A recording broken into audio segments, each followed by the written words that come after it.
اے بنی آدم، ہم نے تم پر پوشاک اتاری کہ تمہاری شرمگاہوں کو چھپائے اور تمہارے بدن کو زینت دے، اور جو پرہیزگاری کا لباس ہے وہ سب سے اچھا ہے۔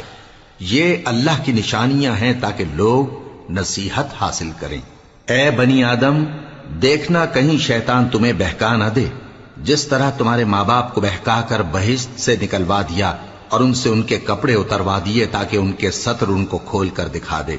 وہ اور اس کے بھائی بند تم کو ایسی جگہ سے دیکھتے رہتی ہیں جہاں سے تم ان کو نہیں دیکھ سکتے۔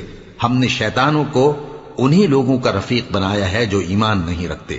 اور یہ لوگ جب کوئی بے حیائی کا کام کرتے ہیں تو کہتے ہیں کہ ہم نے اپنے بزرگوں کو اسی طرح کرتے دیکھا ہے، اور اللہ نے بھی ہم کو یہی حکم دیا ہے۔ کہہ دو کہ اللہ بے حیائی کے کام کرنے کا تو حکم نہیں دیتا۔ کیا تم اللہ کی نسبت ایسی بات کہتے ہو جس کا تمہیں علم نہیں؟ کہہ دو کہ